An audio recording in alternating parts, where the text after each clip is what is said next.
Because he loves me. 1. I walked into the house without a care in the world. Dad was perfectly seated in his favorite couch. I looked at him for a good minute before walking away. I must have made him have regrets about the day he adopted me because I wasn't exactly the perfect child. He turned his head to face me without saying anything. He took in my outfit with something like pity. Black lace dress that was knee-high, visibly exposing my body, silver wedges in one hand and my traveling bag on the other. I saw how he blinked away the tears. He had exhausted everything in him trying to make me live right, but at 24 he couldn't do so much. Yes, I was 24 and reckless, and I found pleasure in doing just everything that the world deemed wrong. I walked to my room and threw the bag on the floor, the shoes on the other side, and whilst grabbing a cigarette from one of the drawers, I stripped off my clothes. I must have been sleeping for a while because the sound of water woke me up. "Hey, princess," Ruth greeted. I slowly got hold of my phone to check the time. 18:55, it read. I just rolled my eyes and walked to the bathroom where she had prepared a bubble bath for me. Ruth was married to Dad, 6 years older than me and a Zambian as well. When Dad adopted me, he had just lost his wife, and it had been about the two of us till 5 years ago when he brought in this woman parading as my second mother.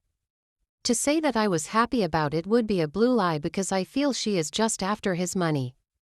We have stood grounds in disagreement so many times. She says Dad spoils me a lot, but I think she just wants him to herself. "Surely I am talking to you," she said as I walked past her. I banged the bathroom door in her face and locked it behind me.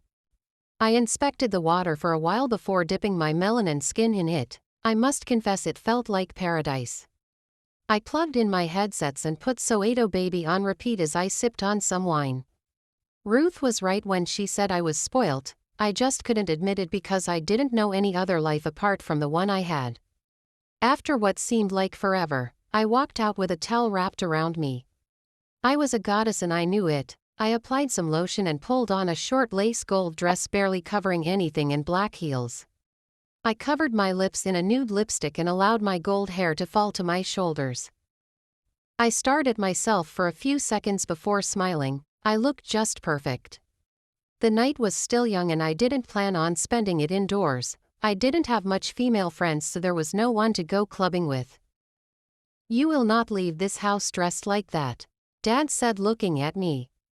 I looked at him in disbelief. Not once had he ever talked about my clothes, and now I had no doubt his wife had said something about me. "Dad, I will dress the way I please. It's my body after all," I responded, chewing on a gum. "Surely you will give your father a heart attack. You will be the death of him one of these days."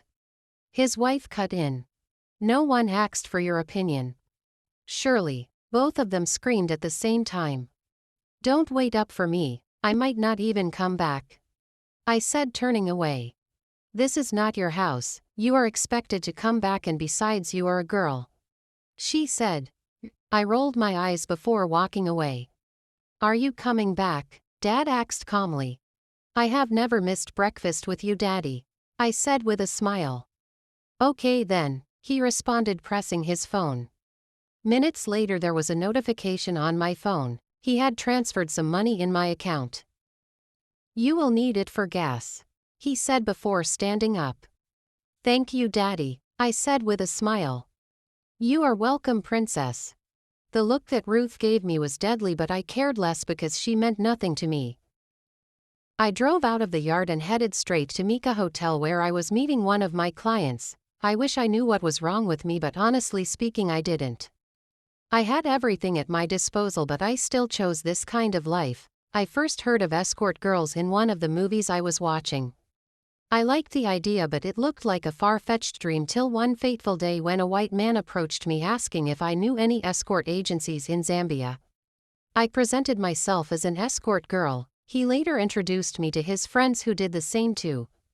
So here I am, 24 and an escort girl. I don't even need the money, but the experience itself is what is exciting. I wiped off the nude lipstick from my lips and wore a deep red one. I fastened my bra straps and without a care in the world walked to room 5, the room that held my most wild fantasies. I looked at the information I had on my client again. Rajesh Patel, 35 of age. Married with a child on the way, he was the breadwinner of his family and owner of Patel and Sons firm. Net worth, $1.5 million a month. Better than the last, I said, holding the doorknob.